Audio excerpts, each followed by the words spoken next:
más profundo encerrado en esta historia. La Torre de Babel nos recuerda que en este mundo caído se está librando una guerra sin cuartel entre el reino de los hombres y el reino de Dios, y que uno de los dos, y yo espero que ustedes sepan cuál es, está condenado al fracaso.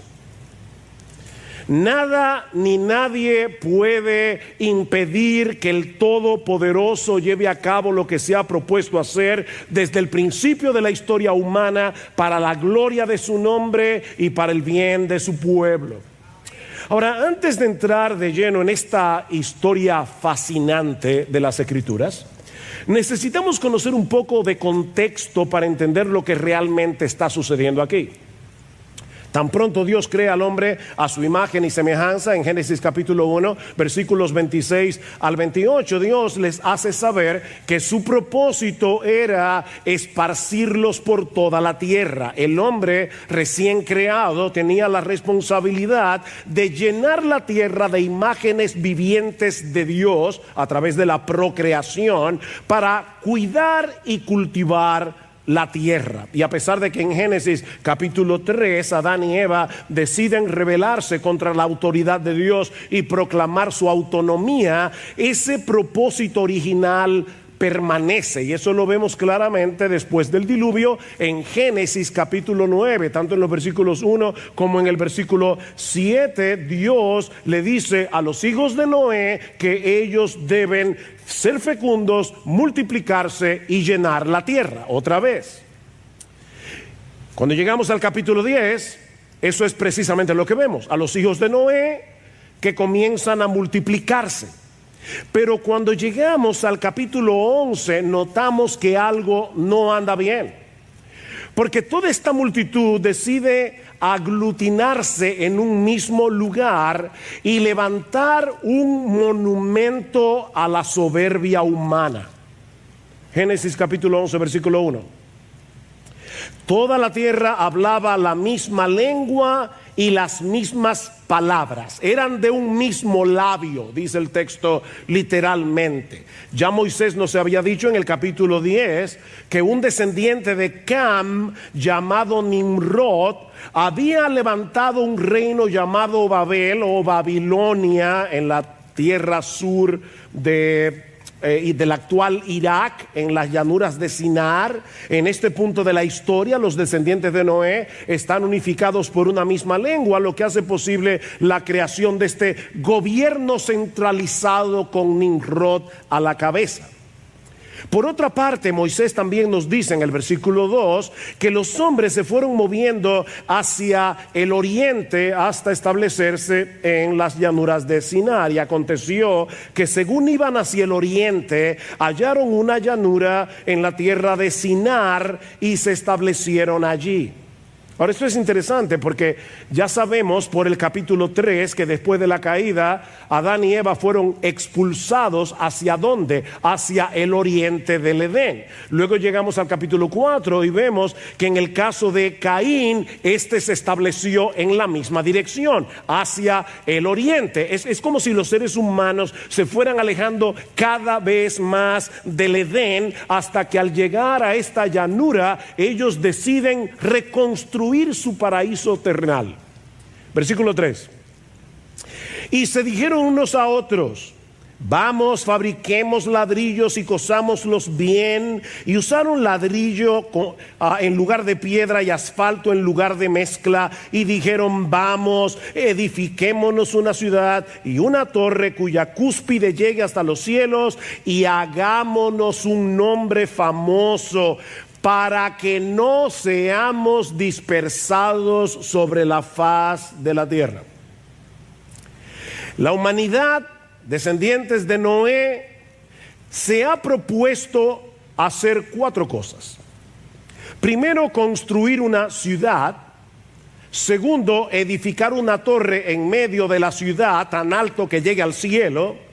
Tercero, hacerse de un nombre, y de ese modo, cuarto, evitar ser dispersados sobre la faz de la tierra. Los hombres de Babel no solo rehúsan obedecer el mandato expreso de Dios de llenar la tierra, sino que ellos pretenden llegar al cielo, la morada de Dios, y hacerse de un nombre. Hagámonos un nombre. Esta es la misma palabra hebrea que aparece en Génesis capítulo 1, versículo 26, cuando Dios dice, hagamos al hombre. Ahora estos dicen, hagámonos un nombre.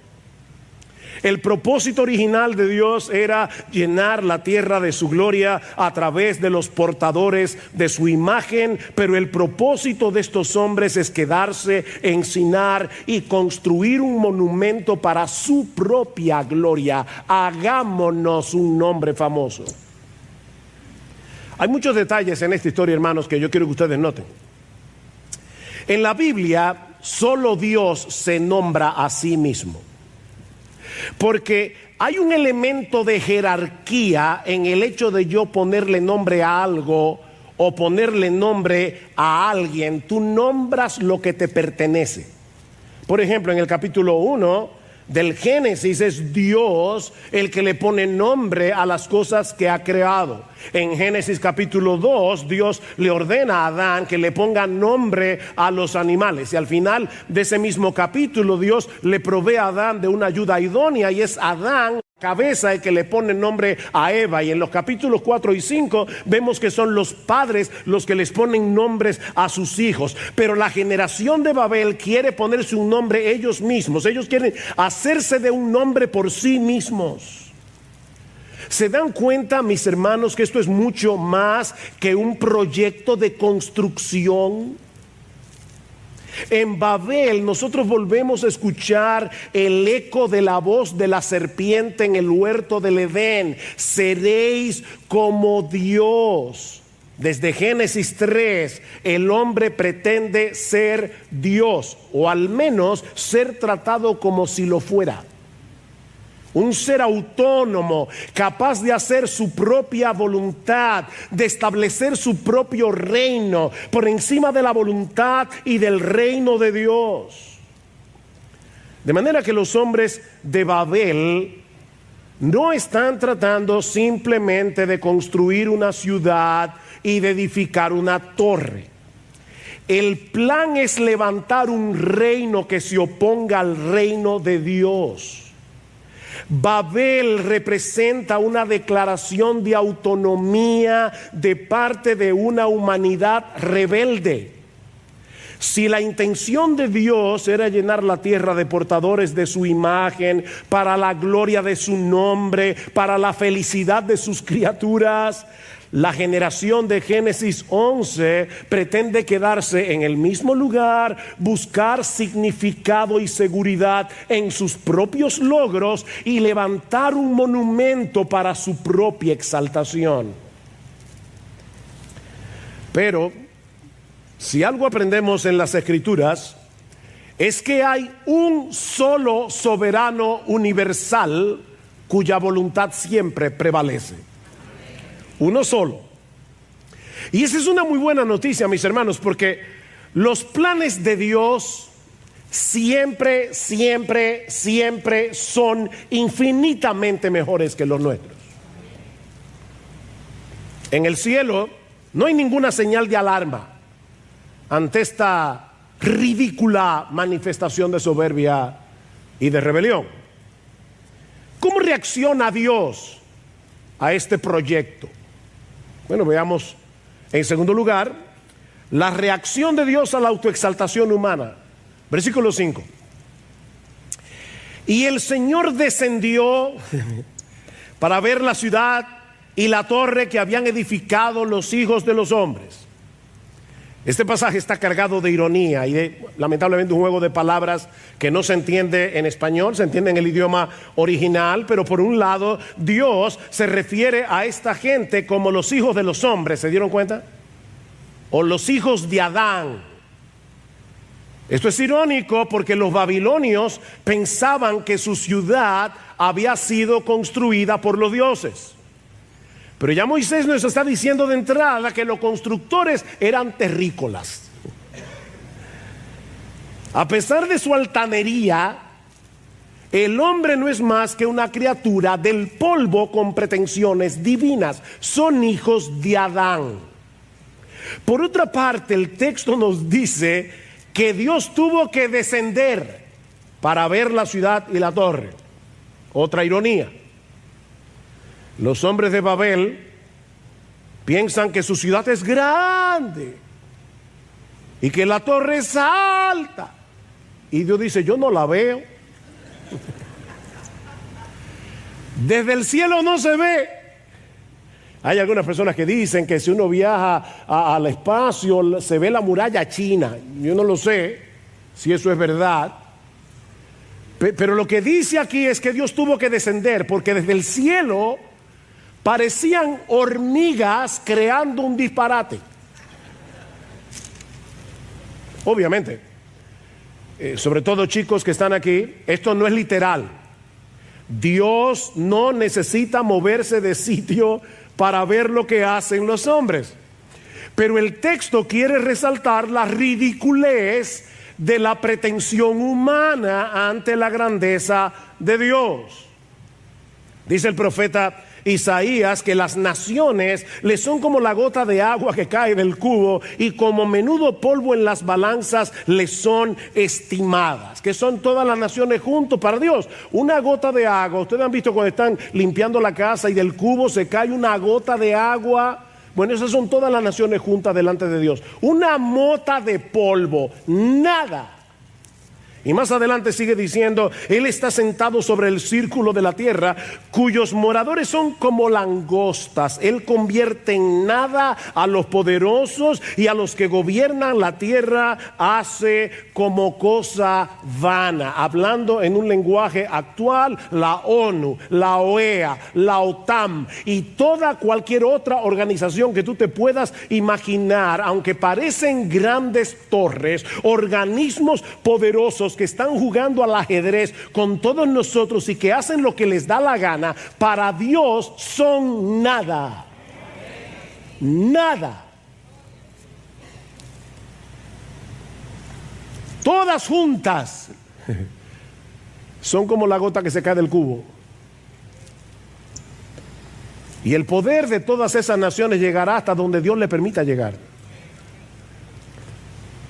Una humanidad rebelde conglomerada para alcanzar un mismo propósito es un problema, y no para Dios, para nosotros, los hombres. Un gobierno mundial de pecadores, como algunos pretenden eliminar todas las fronteras, hacer un gobierno mundial de pecadores, eso no es un sueño, eso es una pesadilla. Había que diluir esa concentración de maldad. Y eso es lo que hace Dios. Versículo 6. Y dijo el Señor, he aquí son un solo pueblo y todos ellos tienen la misma lengua, y esto es lo que han comenzado a hacer, y ahora nada de lo que se propongan hacer les será imposible. ¿En qué sentido? Bueno, como dice un comentarista, si ellos logran su propósito, sus corazones babilónicos llegarían a ser impenetrables e irremediables. Así que Dios tiene que hacer algo. Versículo 7. Vamos, es la misma palabra que usaron aquellos, bajemos y allí confundamos su lengua para que nadie entienda el lenguaje del otro. De nuevo Dios desciende para confundir los idiomas y obligarlos a dispersarse. Versículo 8, así los dispersó el Señor desde allí sobre la faz de toda la tierra y dejaron de edificar la ciudad. Por eso fue llamada Babel, porque allí confundió el Señor la lengua de toda la tierra, y de allí los dispersó el Señor sobre la faz de toda la tierra. Lo que ellos rehusaron hacer voluntariamente, tuvieron que hacerlo a la fuerza. Y el gran nombre que buscaban para sí mismos termina siendo una humillación, un recordatorio de su propia necedad. Dice en el versículo 9 que la ciudad fue llamada Babel, y esto significa confusión. ¿Por qué? Porque allí confundió el Señor la lengua de toda la tierra. Mis hermanos, los miles de idiomas y dialectos que existen en el mundo no son una manifestación de la capacidad humana para inventarse tantas formas distintas de comunicación. No, mis hermanos, esto no es un logro, esto es un recuerdo de nuestra necedad y de que la voluntad de Dios siempre termina imponiéndose sobre toda rebelión. Dios es Dios. Miren, hermanos, cuando el adversario es Dios, el otro lleva todas las de perder. Mi amigo que estás aquí sin Cristo, cuando el adversario es Dios, tú llevas todas las de perder. De hecho, cientos de años más tarde, uno de los reyes babilonios llamado Nabucodonosor tuvo que reconocer, Daniel 4, y aquí lamentablemente tenemos que decir que Nabucodonosor tenía una mejor teología que muchos evangélicos hoy. ¿Qué dice Nabucodonosor? Todos los habitantes de la tierra son considerados como nada, y él hace según su voluntad en el ejército del cielo y en los habitantes de la tierra, y no hay quien detenga su mano y le diga: ¿qué haces? ¿Han visto esos niños que van a tomar un adorno y el padre le dice no? Y el niño vuelve, no. Bueno, nadie le puede decir a Dios no. No hay quien detenga su mano. No hay quien lo llame a cuentas y le pregunta: ¿qué haces? Los hombres de Babel decidieron quedarse en un mismo lugar, hacerse de un nombre, llegar hasta el cielo. Al final terminan dispersos y sin poder entenderse unos con otros. Y aunque este pasaje no contiene una promesa explícita de gracia, como de hecho sí ocurre en cada uno de los juicios que encontramos en el libro del Génesis hasta el capítulo 11, yo creo que la misericordia de Dios se manifiesta en el juicio mismo. Hermanos, yo repito esto de nuevo. Si los hombres de Babel hubieran tenido éxito en establecer en la tierra un reino secular globalizado, para usar una palabra que está de moda, que abarque a todo el mundo, no habría habido lugar para el establecimiento del reino de Dios. Pero Dios tiene un plan con este mundo rebelde. Y eso lo vemos inmediatamente después de Babel con el llamamiento de Abraham. Ya leímos Génesis capítulo 12, versículos 1 al 3. Y el Señor dijo a Abraham: vete de tu tierra, de entre tus parientes y de la casa de tu padre, a la tierra que yo te mostraré. Haré de ti una nación grande, te bendeciré, yo engrandeceré tu nombre y serás bendición. Bendeciré a los que te bendigan, al que te maldiga maldeciré, y en ti serán benditas todas las familias de la tierra. Lo que los hombres de Babel querían lograr por sí mismos, Dios promete dárselo a Abraham de pura gracia y bendecir a todas las naciones que surgieron de Babel a través de uno de los descendientes de Abraham. Dios mismo habría de unificar a gente de todo pueblo, lengua y nación, pero no alrededor de una torre, no a través de un gobierno mundial centralizado.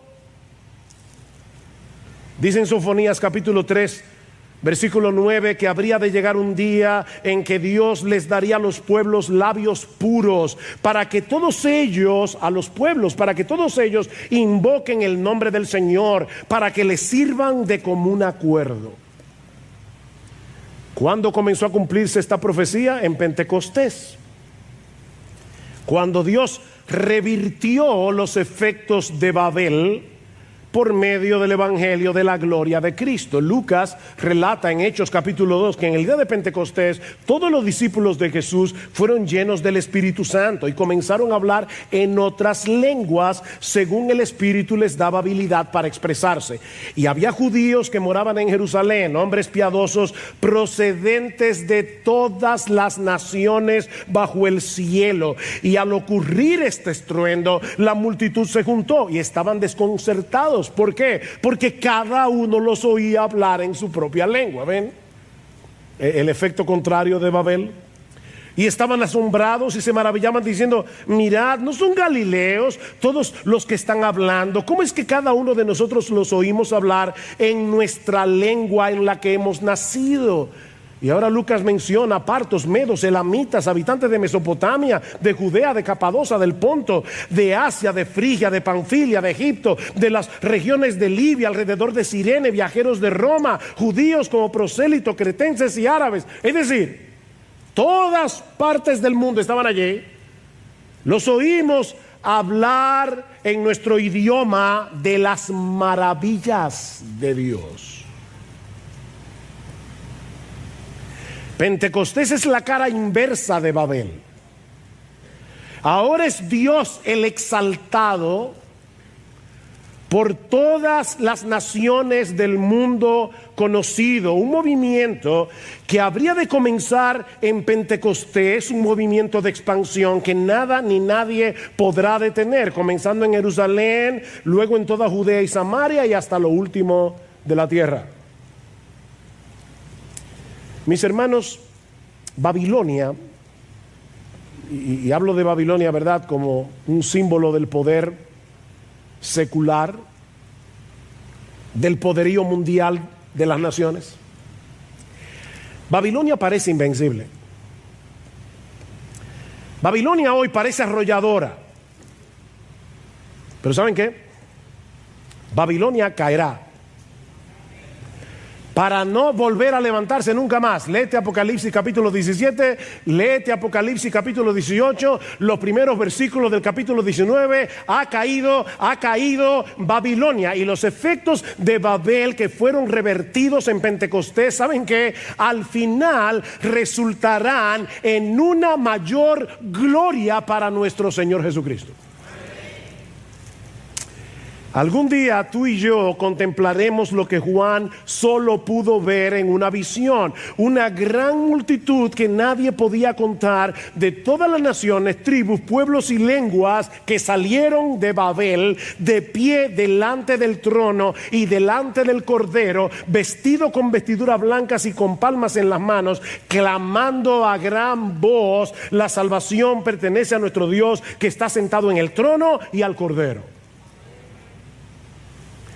Ese Salvador que murió en debilidad en una cruz, resucitó con poder y recibió de su Padre un nombre que es sobre todo nombre, para que en el nombre de Jesús se doble toda rodilla y toda lengua de los miles idiomas y dialectos que salieron de Babel, confiesen que Jesucristo es el Señor, para la gloria de Dios el Padre.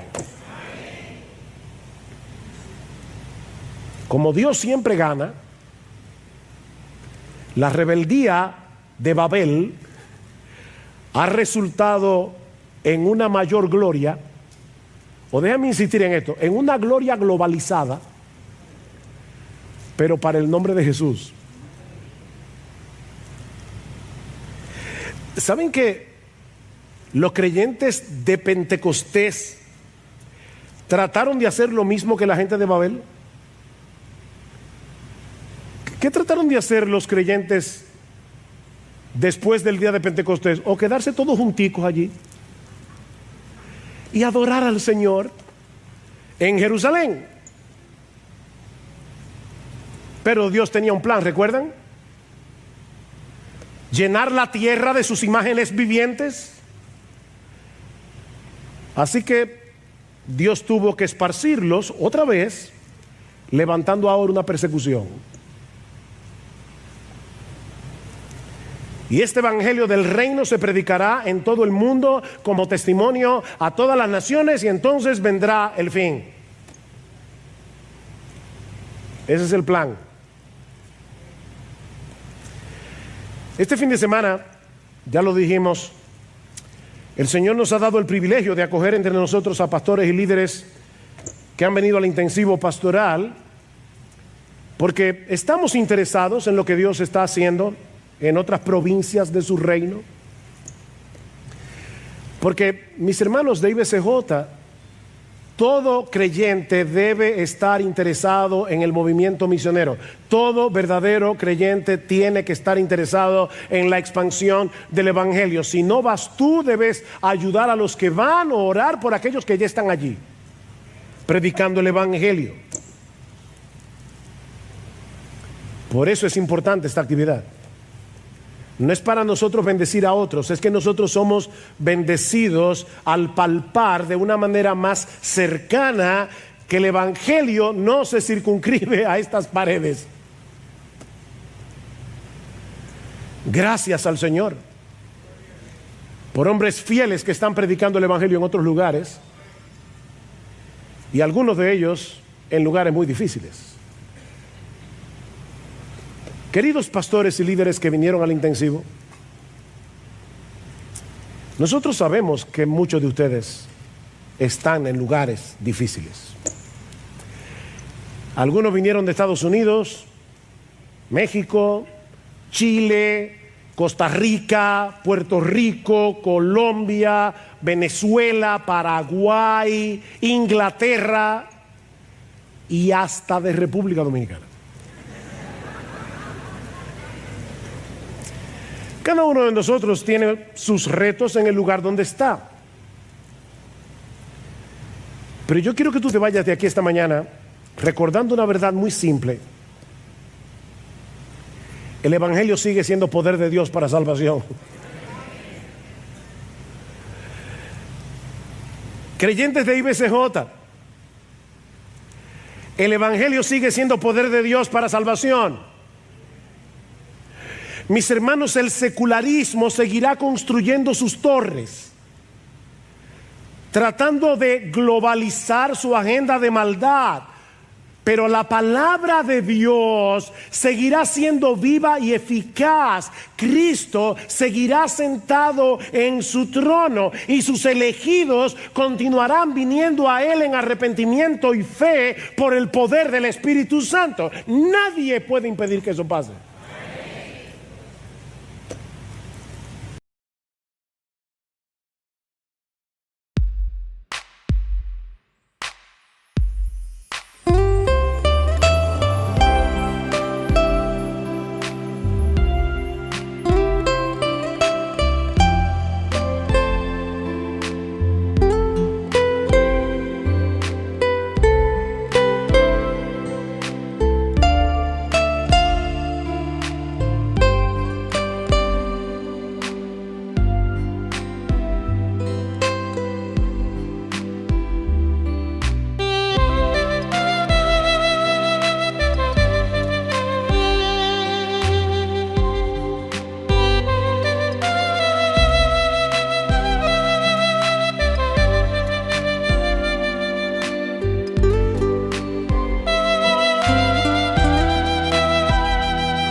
little sun, we find our way, we're not undone. In the echoes of the electric heart, we start again from the very start. Echoes of the electric heart.